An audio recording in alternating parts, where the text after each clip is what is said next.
TV Web Manaim apresenta Conversas Bíblicas.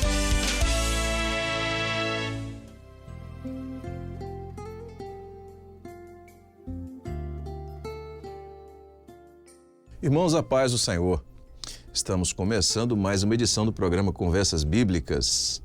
Este encontro semanal que nós temos todas as quintas-feiras e que tem sido recebido com grande alegria por muitos dos nossos irmãos. Temos recebido informações, os irmãos nos encontram por vezes no Manaim, e aqueles também que mandam mensagens para nós, que comentam a cada programa falando de como tem sido bom, como tem sido boa a experiência do Conversas Bíblicas para a sua vida, para os obreiros da igreja, enfim.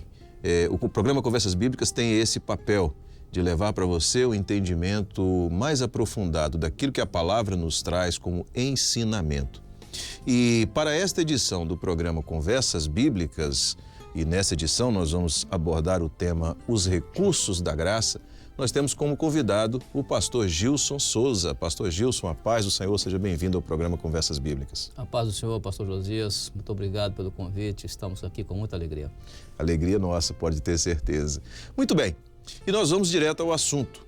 No programa Conversas Bíblicas de hoje, como falamos, o tema é os recursos da graça, os recursos da graça. E como texto base, nós vamos ler a palavra na carta aos Efésios, no capítulo 2, verso de número 8, que nos diz assim: porque pela graça sois salvos, por meio da fé, e isso não vem de vós, é dom de Deus. Pastor Gilson, falamos aqui dos recursos da graça e vimos aqui que há uma relação entre a graça, a experiência com a graça e a salvação. Como é que nós podemos então fazer essa associação, essa relação entre a graça e a experiência do servo de salvação? É importante entender que o nosso entendimento, o entendimento bíblico sobre salvação, é que ela comporta um ato e também um processo. Este ato é um ato no qual Deus nos elege segundo a presciência de Deus Pai, e em Jesus nós somos chamados. Mas a partir do momento em que somos chamados em Jesus, nós então iniciamos uma etapa dentro do projeto de salvação que se chama o processo, ato e processo. E no processo é exatamente o momento em que nós agora passamos a participar desse projeto de salvação, mas participamos com a ajuda do Espírito Santo, como nos diz a carta do apóstolo Pedro, 1 Pedro capítulo 1, verso 2, né? Eleito segundo a presciência de Deus Pai, em santificação do Espírito. E é exatamente nesse processo de santificação que vai se dar o momento em que a graça de Deus vai colocar à nossa disposição todos os recursos dela. Graça significa favor não merecido. Então, quando o texto aos Efésios fala, porque pela graça sois salvos por meio da fé, a graça é o ato, mas por meio da fé é o processo. E é exatamente esse exercício da fé no processo, nele nós recebemos os recursos que Deus coloca à nossa disposição, que nós chamamos de recursos da graça, né? Da graça, depois nós vamos listar alguns desses recursos. E esses recursos tornarão a nossa caminhada no processo de santificação da salvação, esses recursos nos tornarão vitoriosos, né? Nos tornarão mais próximos do Senhor, mais em comunhão com o Senhor. Nós teremos, sem dúvida, uma vida espiritual mais vitoriosa. Então, os recursos da graça, nós podemos entender que são recursos dados pelo Senhor, através do Espírito Santo, não é isso? Perfeito. Para vivermos esta experiência de fé no processo de salvação. Exato. Então, o processo de salvação, ele não depende da capacidade humana, da força de vontade humana, mas, sobretudo, é primordial que haja algo que vem da parte de Deus. Exato. Para que nós tenhamos esses recursos. Quer dizer, é um recurso que o Senhor coloca à nossa disposição para que a salvação seja preservada nas nossas vidas. Perfeito. E nós possamos viver essa salvação. Nós vemos... O que é interessante também, o próprio texto na carta aos Efésios fala, isso não vem de vós, é dom de Deus. Então, é nos apropriarmos desses recursos, né, que é dom de Deus, eles provêm de Deus, para a nossa caminhada, termos uma caminhada vitoriosa. O homem, portanto, é dependente de Deus, Exato. Da operação do Senhor, para viver a experiência de salvação. Não vem de vós, não vem de não vós, é né? da nossa capacidade humana, Muito não bem. estaremos fazendo isso atribuindo a nós qualquer mérito, não. Estamos apenas nos apropriando daquilo que é dom de Deus e que Ele coloca, então, pela sua graça, à disposição do crente em Jesus. É interessante que a Igreja Apostólica, ela viveu o que a Bíblia chama de abundante graça, né? No livro de Atos, capítulo 4, verso 33, fala sobre isso. Os apóstolos davam com grande poder testemunho da ressurreição do Senhor Jesus e em todos eles havia abundante graça, né? Como é viver esta experiência de abundante graça? O que é viver em abundante graça? Isso, na verdade, fala da experiência da igreja nos dias dos apóstolos, quando ela se apropriava de todos os recursos da graça, né? Todas as operações do Espírito Santo no meio da igreja. Então, levava inclusive a igreja a dar o testemunho de que Jesus estava vivo e que, portanto, ela como igreja era uma igreja viva. Uma igreja viva. Então, a igreja possuía todo o conjunto de recursos, né, colocados à disposição dela, para viver essa abundante graça. A graça era abundante em todos os sentidos, porque era exatamente a apropriação desses valores operados pelo Espírito Santo no meio da igreja. Glória a Deus. E quais os resultados, então, dessa abundante graça no meio do povo da igreja primitiva? Bom, tem um versículo interessante, que é o verso 32, quando diz assim, capítulo 4 de Atos, verso 32, o texto diz assim: E era o coração e a alma da multidão dos que criam, e ninguém dizia que coisa alguma do que possuía era sua própria, mas todas as coisas lhes eram comuns. Interessante essa expressão, lhes eram comuns, porque isso mostrava que eles compartilhavam de todos os recursos da graça. Na igreja do Senhor, na igreja fiel de Jesus, todos os membros da igreja podem compartilhar, podem usar todos os recursos da graça que estão à disposição deles. Isso era o chamado o viver em comum da igreja, né? Viver em comunhão. Tanto que o texto diz assim, em todos eles, né, havia abundante graça. Então, eram irmãos que tinham lutas, tinham provas e tudo, algumas até maiores do que as que nós vivemos hoje, mas eram irmãos que compartilhavam de todos os recursos da graça, e a graça do Senhor era abundante em tudo. Tudo que eles faziam, Deus abençoava, Deus fazia prosperar por causa disso. Eram os recursos da graça que precisam ser compartilhados entre os irmãos. Por exemplo, eles compartilhavam no viver em comum a palavra do Senhor era uma só, não havia divisão na palavra.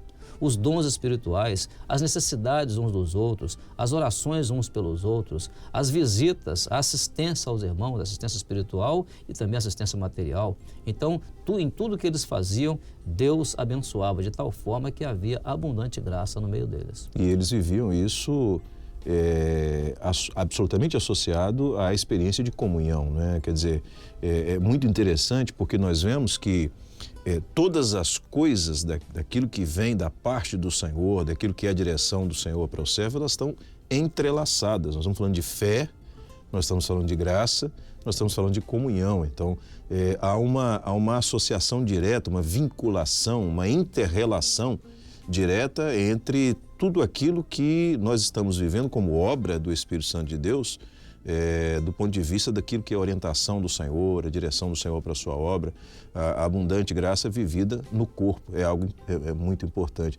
Às vezes o servo ou a serva está vivendo uma grande luta, mas o outro está orando por ele, e ali você tem a graça do Senhor, o recurso que leva a graça para que ele viva então essa experiência maravilhosa. Esse estar juntos, essa participação em comunhão que nós vivemos hoje, ela reflete um pouco aquilo que a igreja primitiva viveu, né? Na verdade, nós estamos vivendo hoje, nesse momento, um renovo, uma restauração daquilo que a igreja primitiva viveu. Nós, como obra do Espírito Santo, estamos realmente vivendo essa experiência, né? Porque a forma como os recursos da graça eram compartilhados entre os irmãos, ela vem de uma orientação que o Senhor deu, inclusive, né?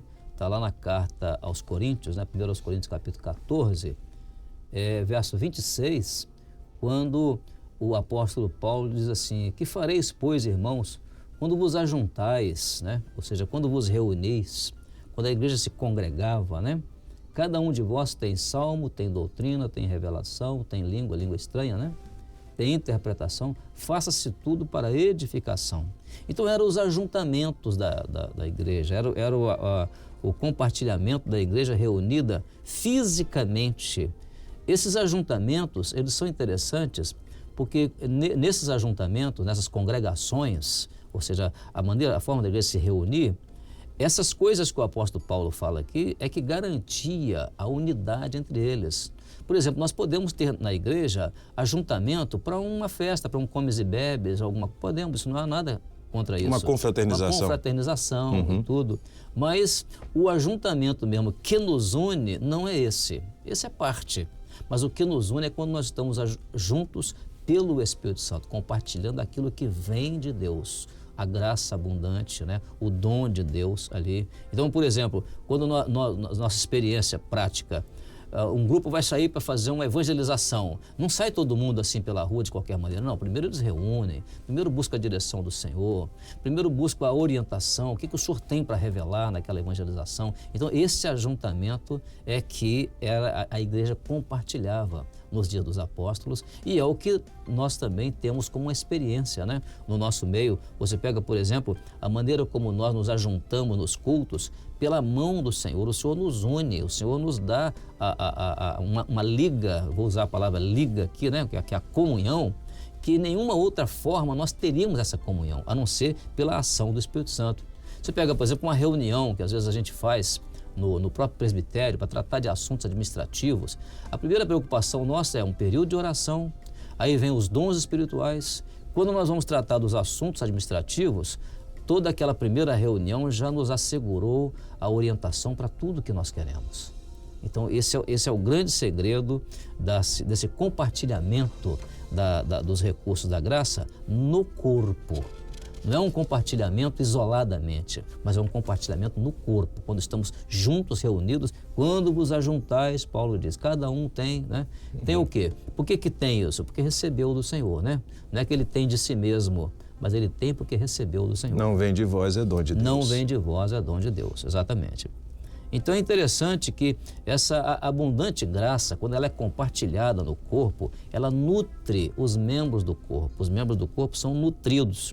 E a partir daí a fé, então, é exercitada, a fé é robustecida.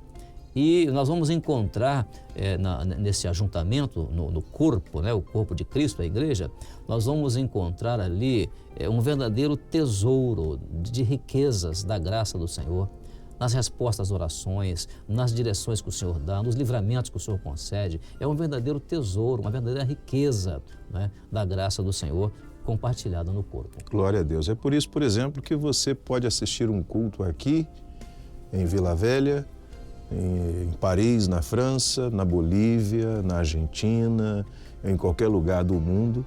E o sentimento que nós temos é aquele sentimento de que já conhecíamos os irmãos ali de longas datas, porque o ambiente de comunhão é o mesmo por conta de ser esta graça derramada de forma abundante sobre nós.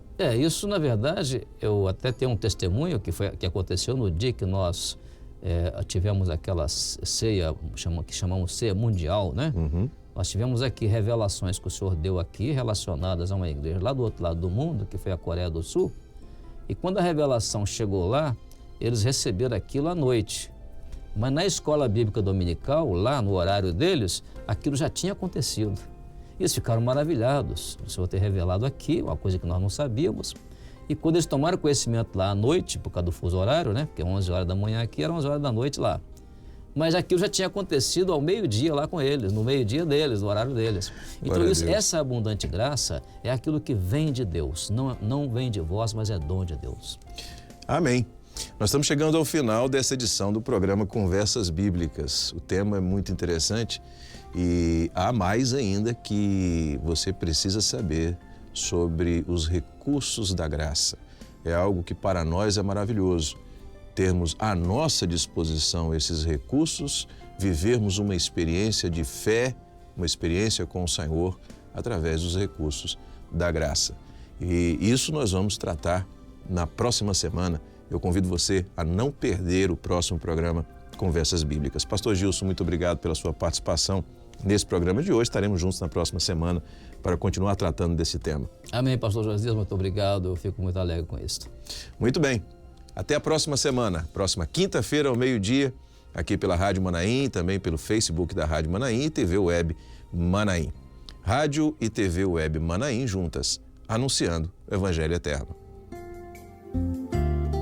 Você acabou de assistir na TV Web Manaim Conversas Bíblicas.